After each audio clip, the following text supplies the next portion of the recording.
The day everything stopped. She never imagined she would wake up a widow that Tuesday morning. Her name is Sarah Mitchell, 38 years old, brown hair always tied back in a simple bun. Delicate hands trembled as they held a cup of cold coffee. That morning, the phone rang at 6:17. It was the hospital. She still remembers the smell of burnt bread in the toaster, the hum of the refrigerator, the sunlight streaming through the kitchen window, as if it were a normal day. But it wasn't. David, her husband of 15 years, had suffered a heart attack on his way to work. 42 years old, healthy, active, always smiling. He couldn't resist. Sarah hung up the phone and stood still, just still, as if the world had forgotten to keep turning. She didn't cry at that moment. She didn't scream. She just felt an emptiness so great it seemed to swallow everything around her. In the following days, the hugs came, the flowers, the words that don't console. People telling her that time heals, that she's strong, that she'll overcome. But Sarah didn't feel strong. She felt small, invisible, lost. She had been David's wife for so long that she'd forgotten who Sarah was before him, and now he was gone. The funeral was a rainy Friday. Sarah wore a simple black dress David had bought her years ago. She held the hand of their 12-year-old daughter, Emma, who wept silently. When everyone left, Sarah was left alone in the empty house. His clothes were still in the closet, his perfume was still on the pillow, his shoes were still in the entryway. But he wasn't there, and Sarah didn't know how to proceed. She looked in the mirror that night and barely recognized herself. Who was that woman with the red eyes and slumped shoulders? Who was she without David? She had no answer. But life doesn't wait for answers. Life just happens. And what happened in the following days would change Sarah forever. The life she knew. Sarah and David met at a coffee shop in Portland, Oregon. She was 22 and worked as an assistant in a small bookstore. He was an architect, a dreamer, and full of plans. He ordered the wrong coffee. She laughed. And so it began. They married 2 years later in a simple ceremony in the garden of her parents' house. David promised to care for her forever, and Sarah believed him because David was like that. Reliable, present. The kind of man who remembered to buy her flowers for no reason, who called in the middle of the day just to say he was thinking of her. Sarah quit her job when Emma was born. David insisted. He said he wanted her to enjoy every moment with her daughter, that he would take care of everything, and she accepted. The years passed slowly, as they often do when life is good. Emma grew up. David worked hard, but always came home with a smile. Sarah took care of the house, their daughter, the little things. She was happy, or she thought she was, because the truth is, Sarah had become invisible. Not to David, not to Emma, but to herself. She no longer had close friends. She had no hobbies. She had no dreams of her own. Her entire life revolved around 2 people, and now one of them was gone. In the first few days after the funeral, Sarah tried to maintain her routine, waking up early, making breakfast for Emma, tidying the house, pretending everything was okay. But it wasn't. Emma barely spoke. Sarah barely ate. The house felt like a museum of memories that hurt too much to look at. The bills started arriving. Electricity bills, water bills, credit card bills. Sarah piled them on the kitchen table without opening them. David always took care of that. He always took care of everything. One afternoon, Sarah's best friend from school, Jennifer, showed up at the door with an apple pie and a long hug. They talked for hours. Jennifer asked how Sarah was supporting herself, if she needed help with her finances, if David had left her any life insurance. Sarah didn't know. She'd never asked about money. David said everything was under control, and she trusted him. Jennifer suggested Sarah look at his documents, just to make sure everything was in order. Sarah agreed, but she didn't do anything that day, or the next day. because opening those papers meant accepting that David really wasn't coming back, that she was alone, that she needed to make decisions. And Sarah didn't know how to do that. She had spent 15 years letting someone else make decisions for her. And now that person was gone. But life doesn't wait. Bills don't wait. And on a Thursday night, 2 weeks after the funeral, Sarah finally sat in David's office. His desk was still organized, pens lined up, papers stacked, a photo of the two of them on the beach, smiling. Sarah took a deep breath and opened the first drawer. And what she found changed everything. The discovery that changed everything. The first letter Sarah opened was from the bank. She expected to see regular statements, maybe some outstanding balance, maybe the life insurance Jennifer had mentioned. But it wasn't like that at all. It was a debt notice, $23,000 in arrears on her credit card. Sarah read it twice, 3 times, thinking she'd misunderstood. But no, it was real. She opened another letter, and another, and another. Personal loan, $15,000 outstanding, car loan, 8 payments late, home mortgage, 3 months without payment. Sarah felt the ground disappear beneath her feet. How was this possible? David worked so hard. He always told her everything was fine, that she didn't need to worry. She kept searching. There were more papers, more letters, some open, some still sealed. At the bottom of the drawer she found a notebook. A simple notebook with a worn blue cover. Sarah opened it. It was David's handwriting. Pages and pages of handwriting, dates, numbers, quick notes. She began to read. March 2022, lost Riverside client, project cancelled. I'll try another loan to cover this month. June 2022, I wasn't able to close any contracts this quarter. I used my credit card to pay for Emma's school. October 2022, I'm trying. Sarah can't know. She has enough to worry about. Sarah felt the tears fall. David was struggling, alone, silently. He didn't want to worry her. He didn't want her to know things were hard, so he carried it all alone, until her heart couldn't take it anymore. Sarah closed her notebook and rested her head in her hands. She didn't know if she felt anger, sadness, or guilt. Maybe all 3 at the same time. Why didn't he tell her? Why didn't he ask for help? But she knew the answer, because she never asked, because she let David carry everything, because she settled into the comfort zone of not knowing, not deciding, not participating, and now he was gone, and the debts remained. Sarah looked around the office, at the house she loved, at the life she knew. All of this could end. She had no job, no money saved. She had no idea how to pay off $80,000 in debt. She was just Sarah, David's wife, Emma's mother, a woman who knew nothing but how to run the house, or so she thought. That night, Sarah didn't sleep. She sat in the kitchen, drinking cold tea, staring at the pile of bills. Emma came downstairs in the early hours of the morning, still in her pajamas. "Mom, is everything okay?" Sarah looked at her daughter, at those brown eyes that were just like David's. "It will be, my love. It will be." But Sarah wasn't sure if she was saying this to Emma or to herself. The next day, she did something she'd never done before. She called the bank. She spoke to a manager. She asked for time to sort out her debts. The man on the other end was polite but direct. She had 90 days to settle the matter, or the house would be foreclosed on. 90 days. Sarah hung up the phone, feeling panic rise in her throat, but this time she didn't crumble. This time, something different happened.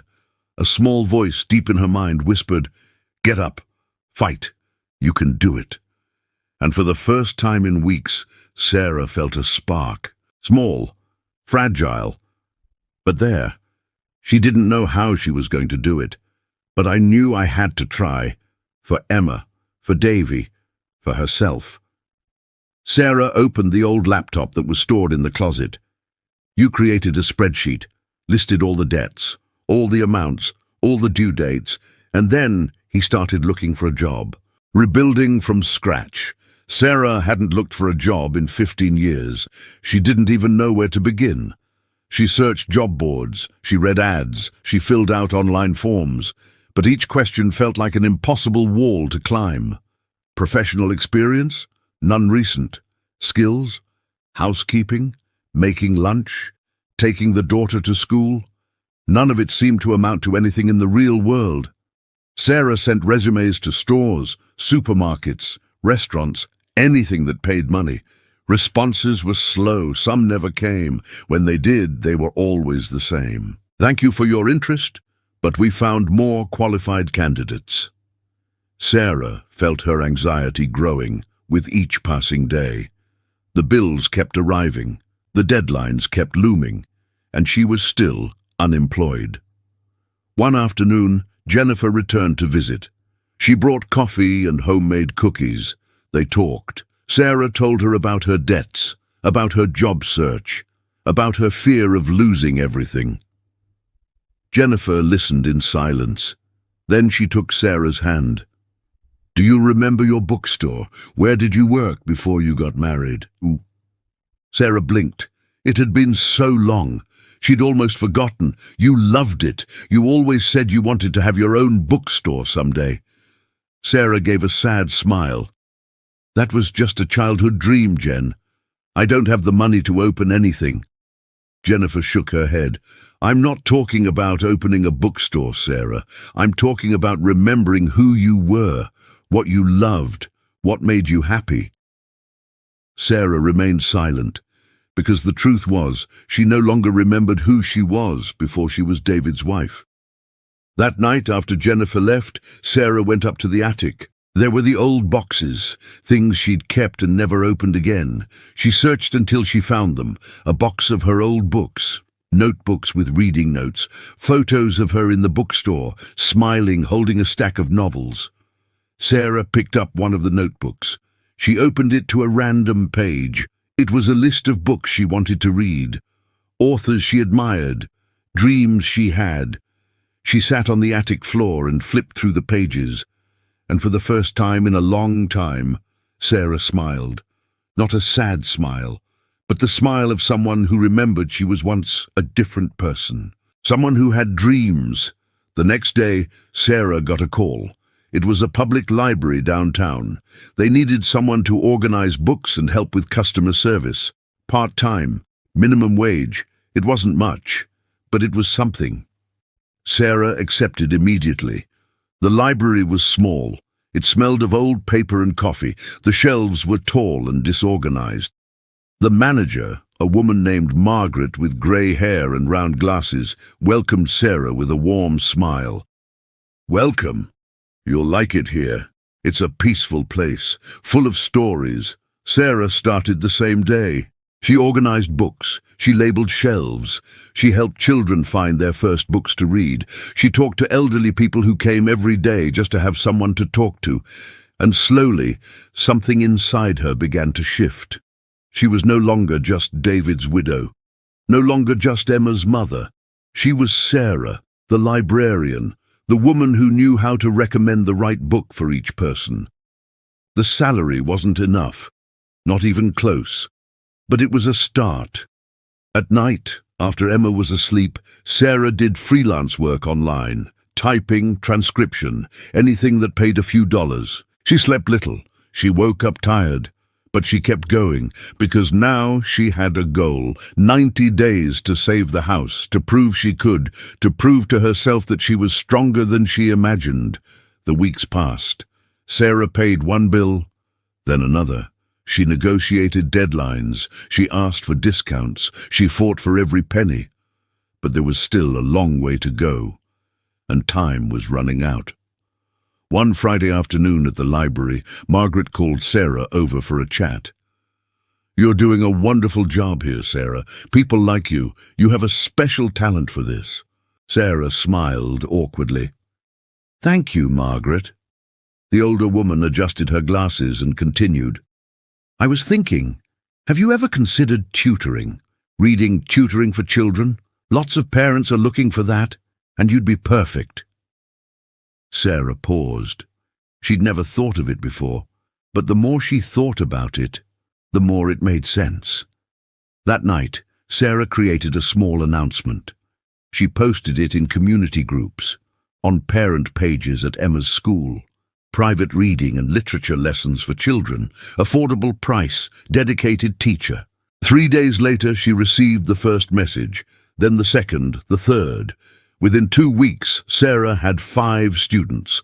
The money started coming in, slowly, but it was coming in. Sarah did spreadsheets every night. She added, she subtracted, she calculated, she was close. But it still wasn't enough, and then something unexpected happened, something Sarah never could have imagined. What she never knew, it was a Saturday morning when the envelope arrived. Sarah was having coffee with Emma when she heard the mailman at the mailbox. She went to the door and grabbed the mail, bills, advertisements, and a large yellow envelope with no return address, just her handwritten name, Sarah Mitchell. She opened it on the kitchen table. Inside was a letter and a check. The check was for $10,000. Sarah felt her heart race. She looked at the name of the writer, Harrison and Associates Law Firm. She picked up the letter and began reading.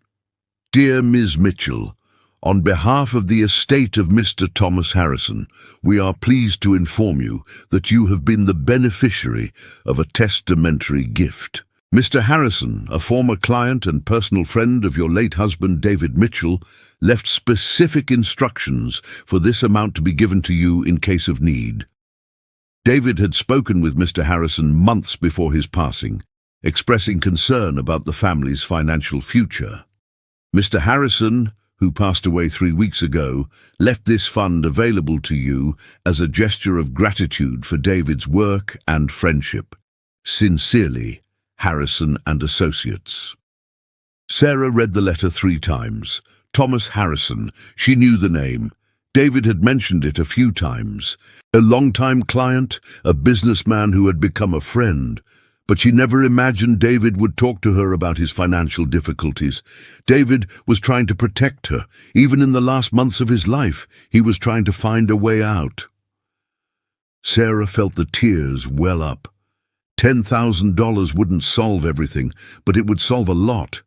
She held the check in both hands and felt a mixture of relief and pain.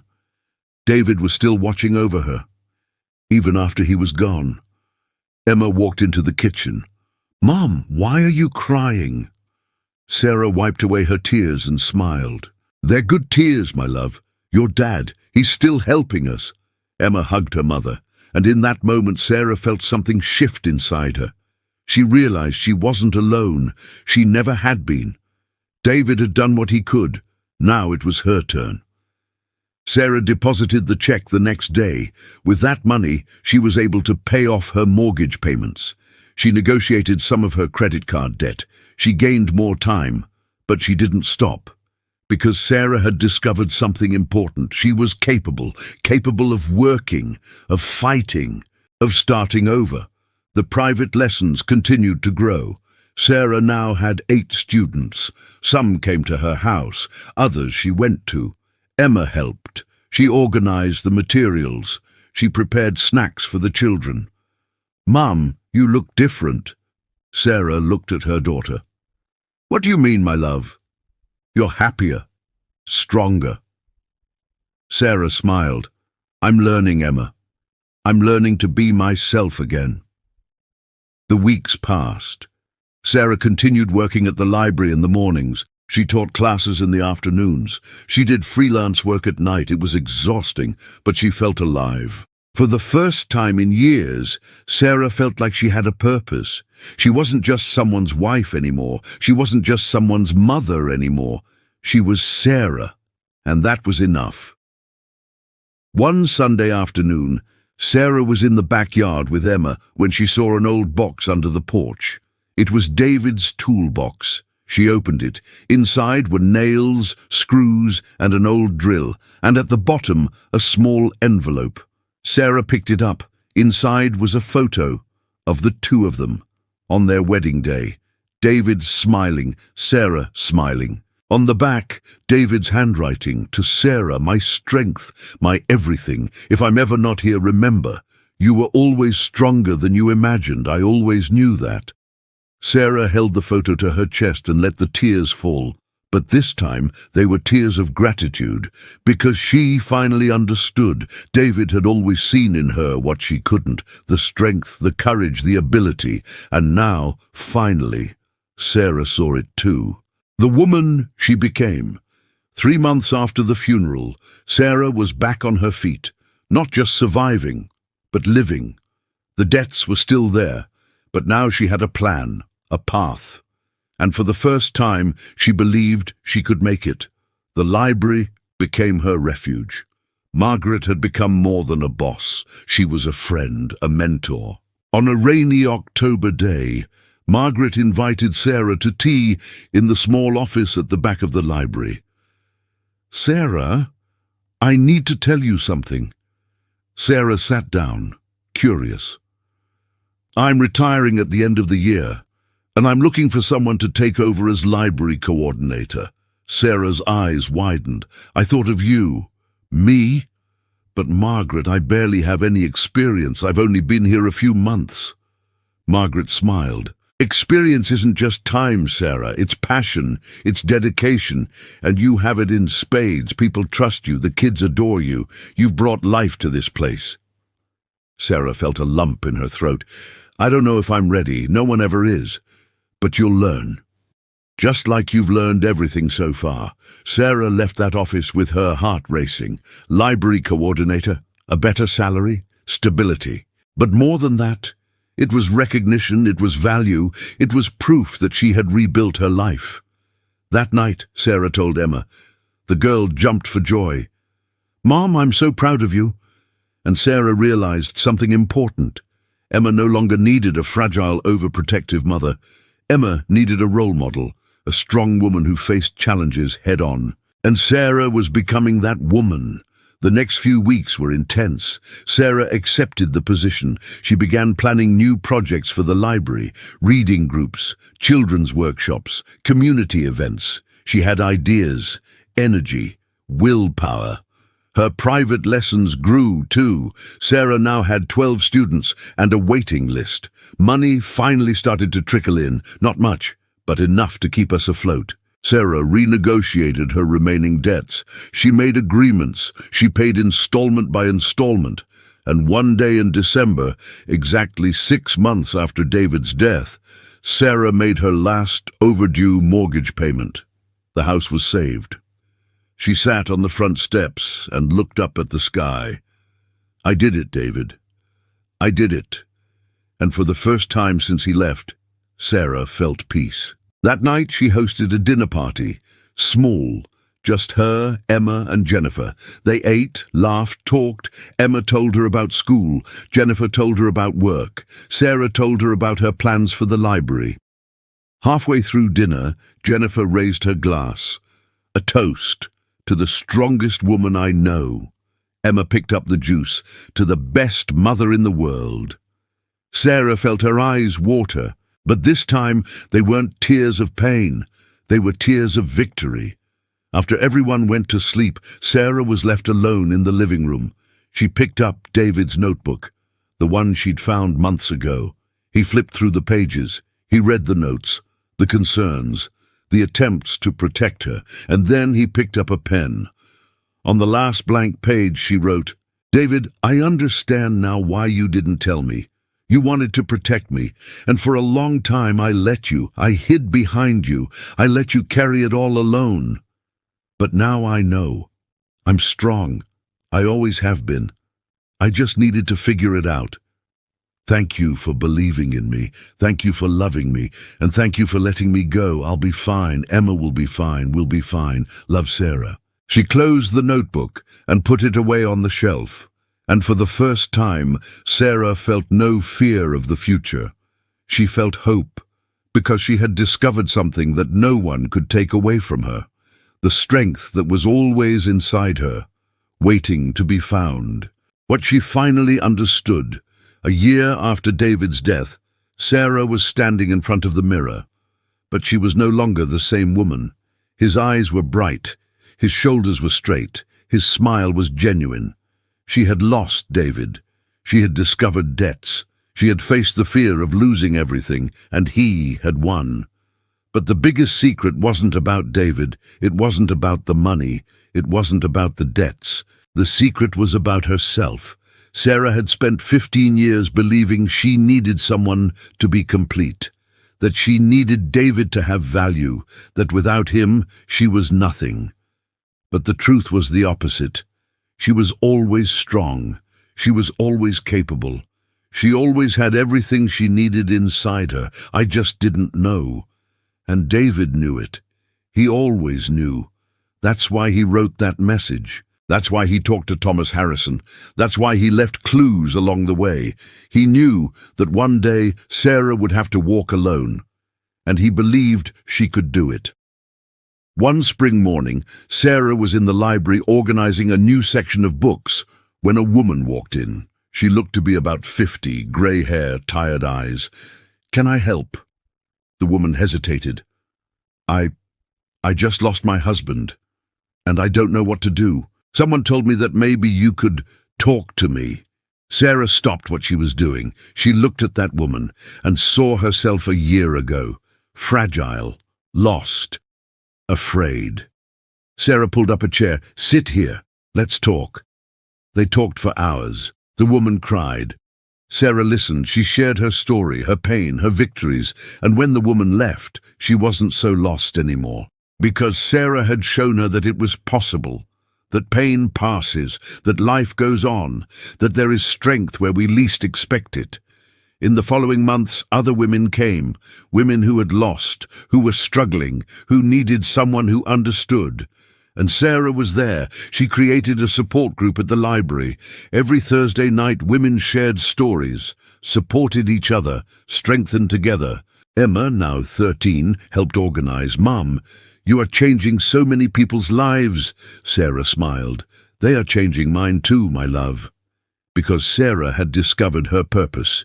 It wasn't just being a wife. It wasn't just being a mother. It was about being herself and helping other women discover who they really were. One summer day, Sarah was at the cemetery. She went there from time to time, not out of sadness, but out of gratitude. She knelt in front of David's headstone and placed fresh flowers. "Hi, my love. I came to tell you the news." She told me about the library, about the support group, about Emma, who was growing up so strong and independent, and then she said something she had never said before. "Thank you, David. Thank you for loving me, but also thank you for leaving." She took a deep breath. "Because it wasn't until you were gone that I discovered who I really am. And I know you knew it. You always knew I was strong. You were just waiting for me to discover it too." The wind blew gently through the trees, and Sarah felt peace. She had spent an entire year searching for answers, searching for strength, searching for a path. But the secret was always inside her. Strength doesn't come from outside. It doesn't come from another person. It doesn't come from circumstances. Strength comes from within. And Sarah had found hers. She stood up, wiped her hands on her pants, and looked up at the blue sky.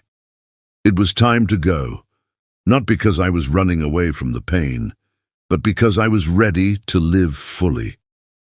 Sarah drove home slowly, enjoying the scenery. Emma was on the porch, reading a book. "Hi, Mum. How are you?" Sarah hugged her daughter. "Everything is perfect, my love." And it was true, because Sarah finally understood the biggest secret of all. Life doesn't end when we lose someone. Life goes on, and we have the choice to sink or swim. Sarah had chosen to swim, and now she was teaching other women to do the same. The force that was always there. Today, 2 years later, Sarah stands in front of a group of women in the library. She is no longer the same Sarah who woke up a widow that Tuesday morning. She is stronger, more confident, more herself. The debts have been paid. The house is safe. Emma is growing up happy and confident. But the greatest treasure Sarah found was not financial. It was the discovery of who she really is. A woman who can fall, but who gets back up. A woman who can cry, but who doesn't give up. A woman who thought she was fragile, but discovered she was always strong. Sarah looks at the women before her, women of all ages, all with their own battles, their own pain, their own fears. And she says something she learned along the way. Life will test you. It will break you. It will make you believe you're not capable. But the truth is, you always were. Strength doesn't come when everything is fine. Strength comes when you have no choice but to be strong. And when you discover that strength, no one can take it away from you. The women applaud. Sarah smiles, because she knows that each of them will find their own path, just like she found hers. That night, Sarah and Emma have dinner together in the kitchen. They talk about their day, about school, about their weekend plans. Emma looks at her mother. "Mom, I want to be like you when I grow up." Sarah holds her daughter's hand. "No, my love, you'll be yourself, and that's much better." After Emma goes to sleep, Sarah sits on the porch with a cup of tea. She looks at the stars, and for the first time in a long time, she doesn't miss it. She doesn't feel pain. She feels gratitude for everything he lived, for everything he learned, for everything he became. David always said she was strong, and he was right. Sarah just needed to figure it out for herself. And now that she's found out, nothing can stop her. Because a woman's greatest strength is not in never falling. It's about always getting up. Sarah takes a deep breath and looks directly at the camera with a serene smile. What about you? Have you ever experienced something that made you discover a strength you didn't even know you had? Tell me in the comments. I want to hear your story.